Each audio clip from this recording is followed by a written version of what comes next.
So unfortunately, the Packers were unable to get the victory versus this Minnesota Vikings team. It was a close one coming down to the wire. The Vikings kicking that super short field goal with, a few seconds remaining. The Packers had no chance to come back with the Vikings making that field goal as time expired. And so this definitely is a tough loss for the Packers. It was a close one, came down to the wire. But I feel like coming to this game, we knew the Vikings, had a solid team. Even though they were sitting at 4-5, they've had so many different close games, barely losing to the Ravens, barely losing to the Cowboys. And so I knew that coming to this game, being in Minnesota, with Kirk Cousins playing as well as he had, as well as Justin Jefferson, this was going to be a tough task, for the Packers. And I thought, too, it being an NFC North battle, there always seemed to be close games between both the Vikings and the Packers. And so the Packers were unable to, finish this one off, even though, it was 24-23 with 7 minutes left. Rodgers hitting Davante Adams, putting the Packers up 24-23. But then the Vikings come in. Kirk Cousins leads an entire drive, finishes it off with a touchdown to Justin Jefferson over Eric Stokes, putting them up 31-24. And then it's like, okay, the Packers have a shot. Aaron Rodgers is still here. We can still do this.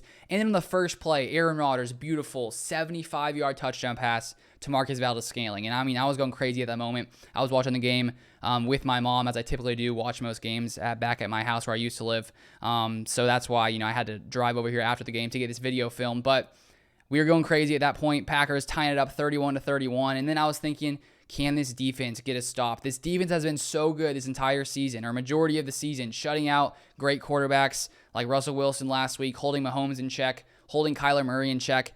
But unfortunately, the Packers couldn't really stop this Vikings team on the final drive. There was that Darnell Savage almost interception. I didn't even realize until they came back after the commercial that apparently he didn't catch it, because it looks right in real time. You couldn't tell that he dropped the ball, but unfortunately he dropped it. And at that moment when he got that interception, I was thinking, all right, the Packers 31-31.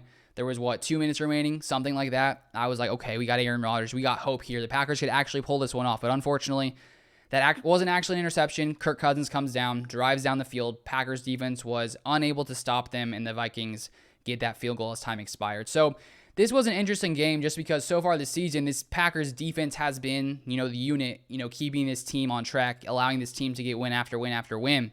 And so far this season, a majority of the year, the Packers offense has struggled, hasn't been quite as good as last season. But if we take a look at this game, this is one of the Packers' best offensive games, one of Aaron Rodgers' best offensive games of the entire season. So it really was the defense, I think, that held this Packers team back this game. They weren't really able to contain Kirk Cousins. He's been a beast so far this season. Before coming into this game, he had 18 touchdowns to 2 interceptions. And we also knew Justin Jefferson, also a beast. And if we take a look at this one, just how good Kirk Cousins played. 24 of 35, 341 yards, 3 touchdowns, 0 interceptions, a 128.4 rating. There were multiple balls that could have been intercepted. The first, I think, Darnell Savage one, he gets roughing the passer called, takes that one away. A couple others that were dropped, and that one in the end that was dropped. So he finished with 0 interceptions, even though there could have easily been a few other ones. Justin Jefferson, he is a beast. He was a beast in this game versus the Packers. The Packers just had no answer for him, or Adam Thielen, honestly. Justin Jefferson, 8 receptions, 169 yards, averaging 21.1 yards per catch, and 2 touchdowns. And Adam Thielen as well, 8 receptions, 82 yards, and 1 touchdown. So this Packers defense that have been really good at containing lots of other teams' top weapons, as we've talked about in the past couple weeks on this channel, holding back Tyreek Hill to barely anything, holding DK Metcalf, Tyler Lockett to barely anything. But in this game, the Packers just weren't able to contain the Vikings' top weapons. We weren't able to contain Justin Jefferson. This Packers defense, a majority of the year, has been doing good when it comes to, keeping things in front of them, not letting the deep balls come in. There were definitely multiple balls down deep that the Vikings were able to basically to get done. And there were also a couple penalties by the Packers as well back there. So Packers defense just couldn't hold him back, or couldn't hold it down here today, unfortunately. But this Packers offense, on the other hand, they started off pretty terribly. The first few drives were looking sort of sluggish. Aaron Rodgers wasn't looking good. But after those first 3 drives, the Packers came in here into the first half. I think it was 16-3. They come in, have that touchdown drive. Aaron Rodgers throws it to Josiah DeGuara to come in 16-10. And then the next few drives, the Packers really got going. Aaron Rodgers was looking, he was looking legit out there. Let's see here. So it was 16-10 to go into the half. Then it's 23-10 at the beginning of the second half when Kirk Cousins hits Justin Jefferson on a 10-yard touchdown. And then Aaron Rodgers comes back, hits Davante Adams for a touchdown, 23-16. And then that next series, the defense actually did well. Preston Smith, you remember that strip sack? He comes in there, smacks Kirk Cousins, keeps it at 23-16. And then after that, Aaron Rodgers came back once again, hits Devontae, then comes in once again, hits MVS. So this Packers offense, after the I'd say sluggish start, we were able to get the ball going, and Aaron Rodgers finishes with 23 for 33, 385 yards, 4 touchdowns, 0 interceptions, a 148.4 rating. So I think this was by far Aaron Rodgers' best game of the entire season. If you take a look at yards, it was his best game of the season. If you take a look at touchdowns, he tied his best game with 4 touchdowns, which he also threw back in Detroit. And this was his highest passer rating of the entire season. So this offense was able to move the ball a majority of the game after those first few possessions. We got a field goal on one of those possessions. Mason Crosby, unfortunately, missed another one of those. But this Packers offense looked good. So I think coming into this game, we were hoping, okay, can this Packers offense get it back on track? Can they look like the offense that they looked like in 2020? The offense that was dominant, just completely dominant. And they really looked like that, at the end of the first half, coming into the second half. But this defense looked bad. So it was almost like a switcheroo here today. In the past, the defense had been doing good, the offense had been doing poorly, and now it sort of switched for this game. So the Packers defense wasn't able to get the job done. Of course, we were missing, Rashawn Gary in this game. He didn't end up playing. And Preston Smith came in, had a great game. I think he had 2 sacks. He also had, let's see here. Yeah, Preston Smith had 2 sacks and I believe 3 quarterback hits for Preston Smith. So he played really well.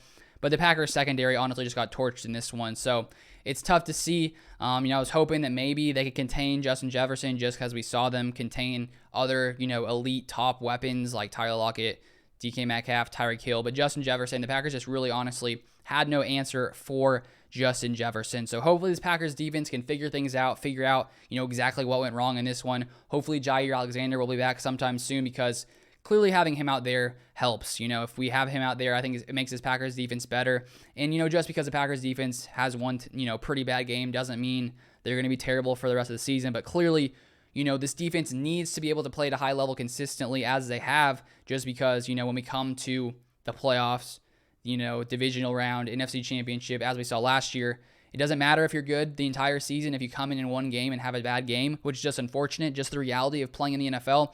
And as we know, last year, the Packers didn't hold up well in that NFC championship game. So we need this Packers defense to get to a point where they can, consistently play great no matter who we're facing, which is tough in the NFL when you're facing off against so many elite weapons. But the good thing is, I think the positive from this game is the Packers offense got rolling in this game. Even being without Aaron Jones, A.J. Dillon played pretty well. 11 carries, 53 yards, 4.8 yards per carry. Packers ran the ball for 95 yards, averaged 5 yards per carry there without Aaron Jones playing in this game. The bad news, though, for this Packers offense, I saw during the game, Ian Rappaport tweeted out about Elton Jenkins, who went down with a knee injury, that it's feared that he could potentially have torn his ACL, which is just terrible news for this Packers team that consistently is just facing all these injuries. And definitely to lose Elton Jenkins with Bakhtiari still not being back, such a big blow to this offense because clearly I think Elton Jenkins is the best offensive lineman on this Packers team outside of David Bakhtiari. So if he did actually tear his ACL, hopefully Bakhtiari will be able to come back soon to fill that left tackle spot that Elton Jenkins could potentially no longer be in, with him potentially tearing his ACL. And I will, cover all the updates that come out on that in the future. So if you haven't subscribed so you can see that news in the future. So hopefully he will stay healthy, but the injuries continue, unfortunately, for this Packers team.